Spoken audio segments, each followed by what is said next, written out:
Welcome to the WdY&x podcast. In this episode, we'll tackle the topic of from idea to success, navigating the startup journey. Today, my guest is Kaushik. Let me give you a brief background about Kaushik. Kaushik is the co-founder of eMudra, India's largest trust service provider, a product company focused on zero trust, cybersecurity, and digital transformation, serving clients across 21 countries on 5 continents and helping various markets adopt digital public infrastructure. He's also and last but not the least, he's also a chartered financial analyst. Super smart, my friend Kaushik. So, Kaushik, really welcome to have you today. My first question for you is: do you have a routine to start your day? How do you start your day? First of all, thank you, Will. Thank you really for this opportunity to be here on this podcast with you, and exciting to sort of talk about the journey. So about the question, how do I start my day?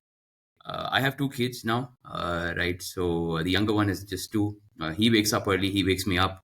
So it's usually a happy beginning to the day, and with a smile, I go to the office, and then hopefully the rest of the day sort of goes through, right? So that's really been my life over the last maybe a year and a half, right? And hopefully it continues the same way.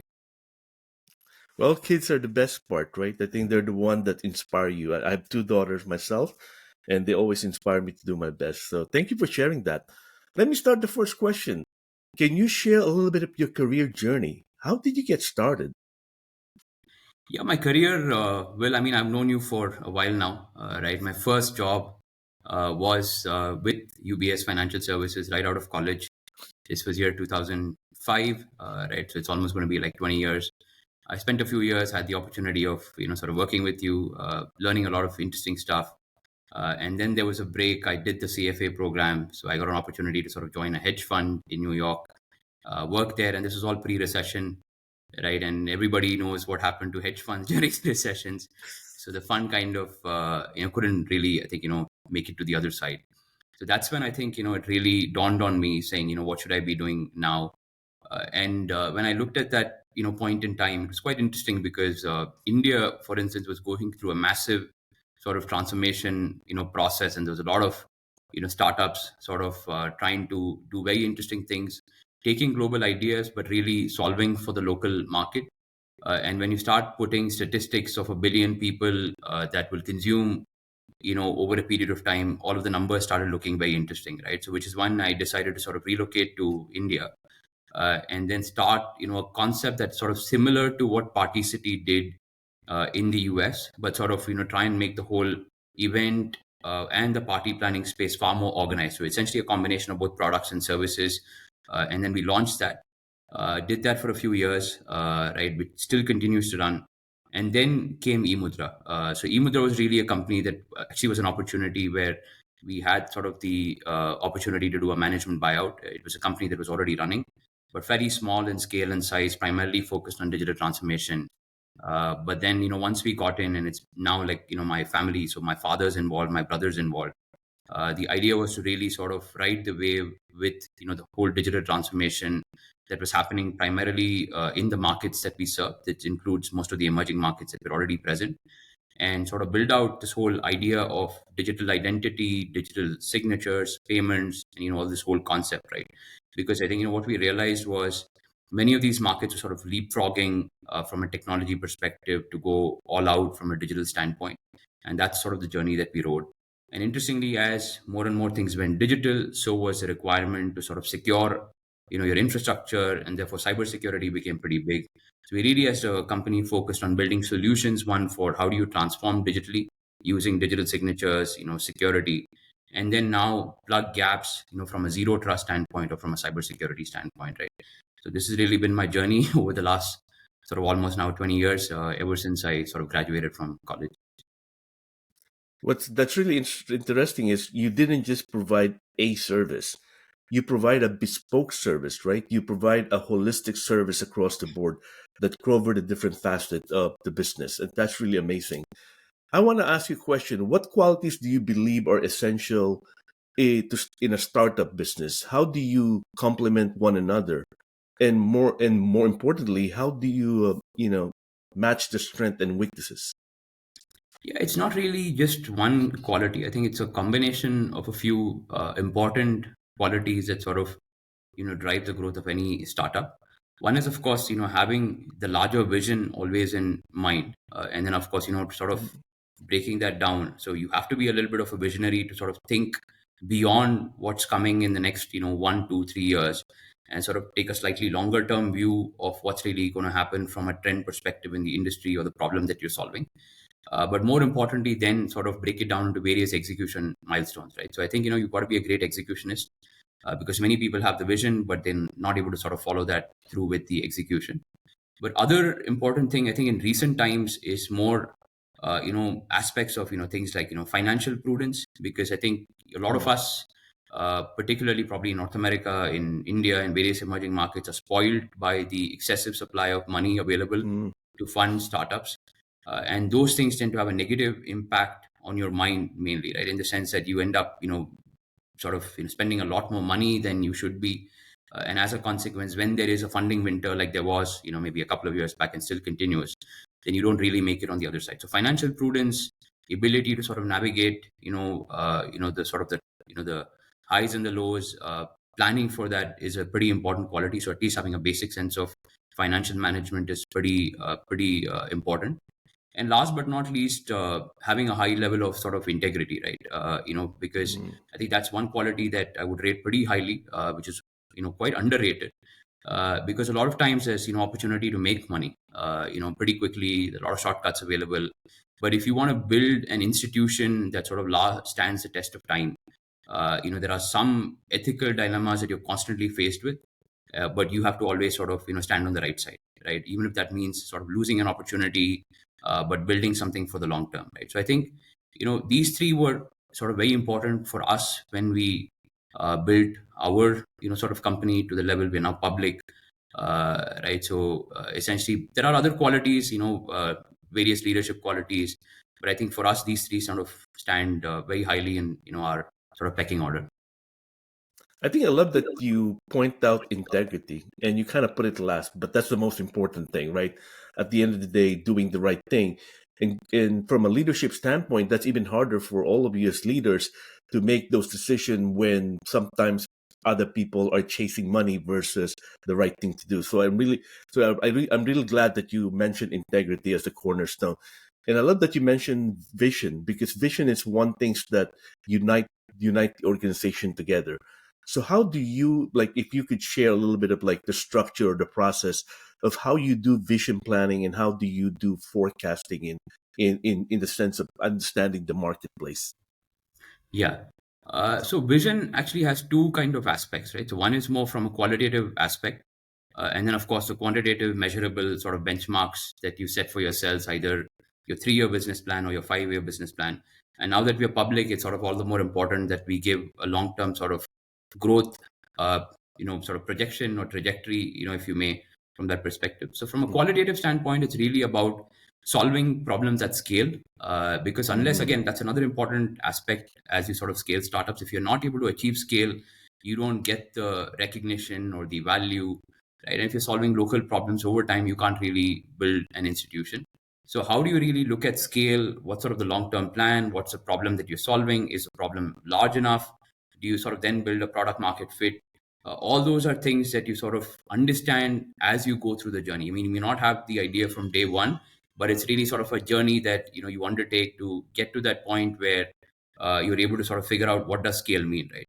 For us, from our perspective, we were really solving problems for 1 billion people, because the kind of wow. digital identity stack essentially Mm, permeated every individual's life in terms of the way they would transact with, let's say, the banking ecosystem or the insurance ecosystem.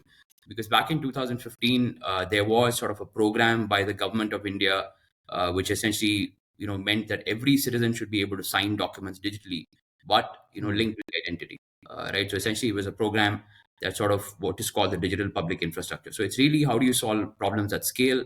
How do you then fit whatever you're trying to do into that overall sort of theme, right? From a quantitative aspect, we try and sort of balance two things. One is, of course, growth and then profitability, because we don't want to be a company that's growing at sort of cost of a lot of burning of money and then therefore not be Mm. profitable.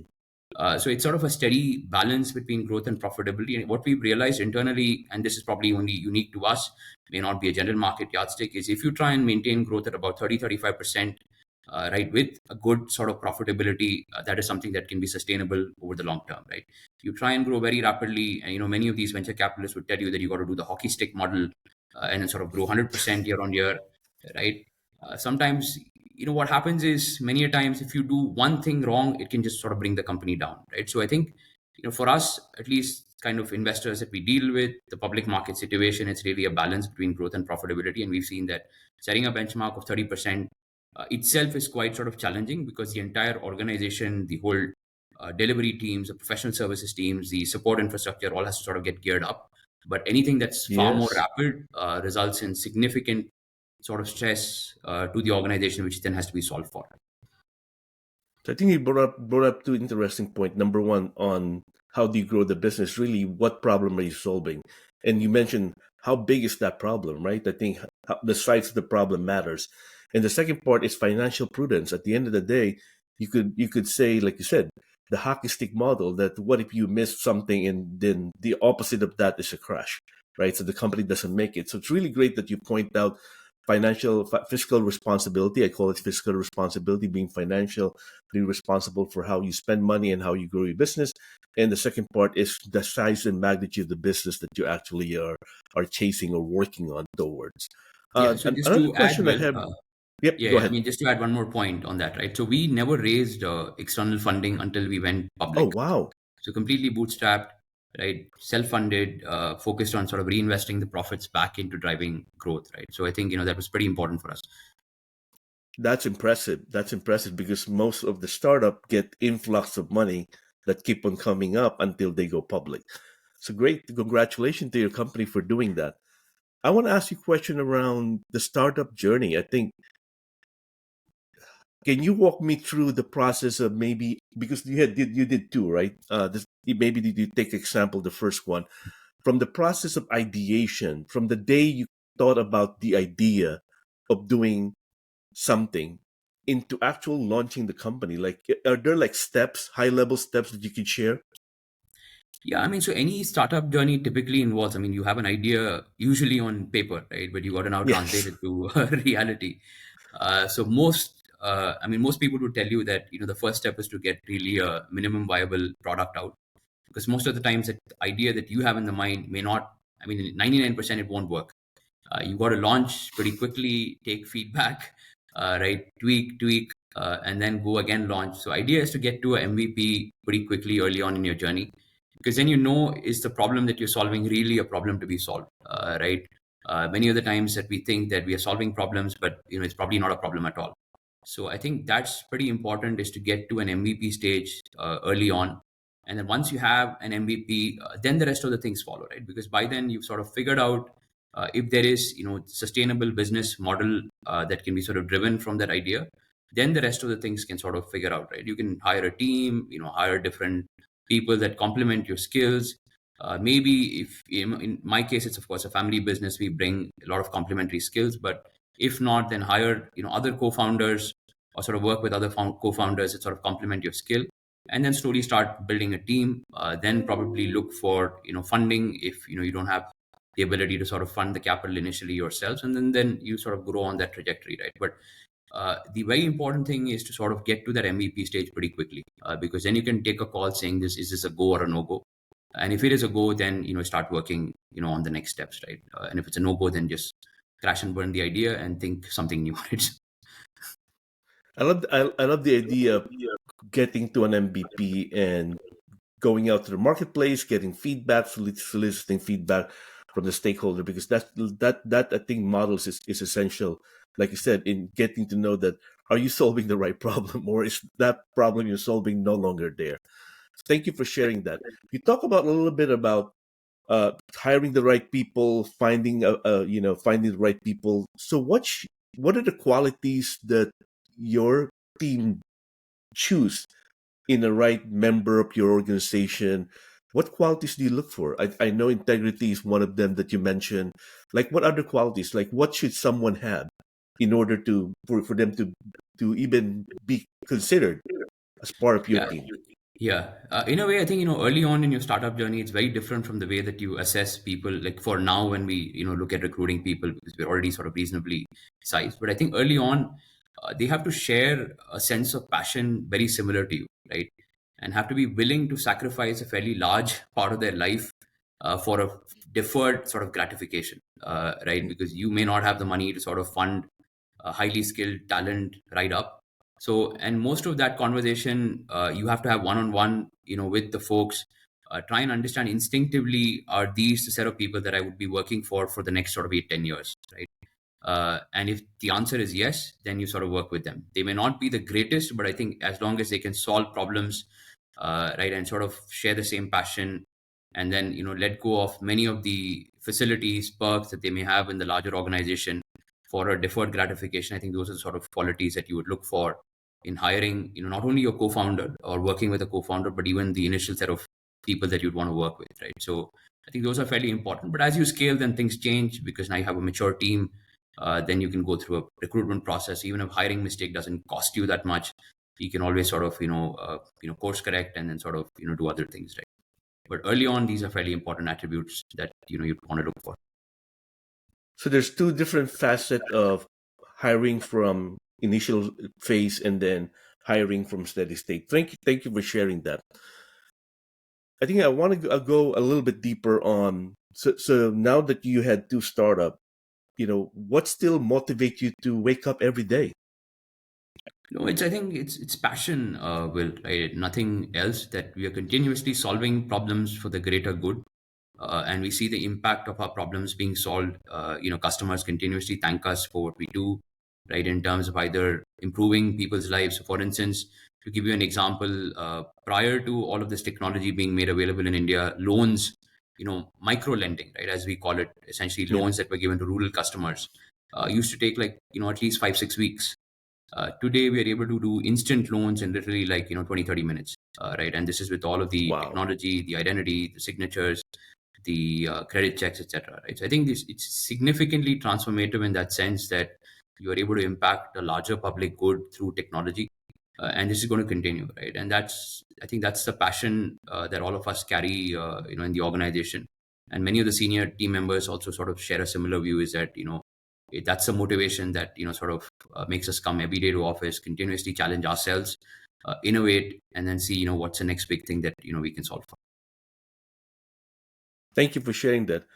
Do you have any advice for anyone who's maybe aspiring or thinking about doing a startup? If you go back, 20 years ago and says, with what I know 20 years later, what's my advice to my younger self Yeah, I think start in early, terms of doing a right? startup?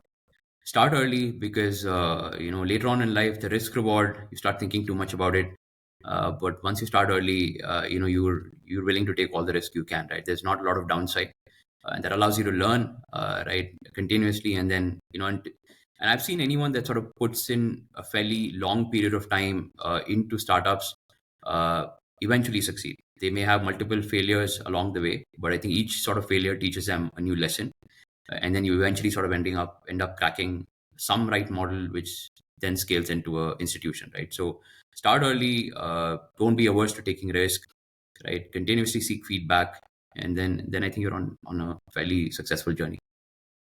I think I love the start early part because of the risks that you're able to take when you're young, and then seeking feedback. I think that seems to resonate across the discussion that we're having, seeking feedback even from the MVP of the product to now even when you start early. I think that's really. I think my next question is like, if anyone wants to reach out to you, how do they reach out to you? Is They can write to LinkedIn the me. best way to reach out to you? They can write to me. My email is fairly simple. It's Kaushik, Kaushik, at emudra.com, emudhra.com. I'll just repeat that. It's Kaushik at emudra.com, emudhra.com. Thank you. And also put your LinkedIn profile Yeah, on please do the that. Yeah. on the post itself. Last but not the least, do you have any key takeaway for anyone listening to us today? If there's three things that they could take away from today's session, what would those be So one, as don't your be afraid to parting start words? up, right? So don't be afraid to start up. So I think everyone should, ultimately become an entrepreneur at some point, because it allows you to open your creative ideas far beyond, sometimes the constrained work atmosphere that people are part of, right, and try and solve bigger challenges that are out there to be solved. Right. Two is more from the perspective of go about it thinking long term. Nothing's going to happen like 1 year, 2 year, 3 years. It's typically an 8, 10 year journey. And then the results are obviously phenomenal.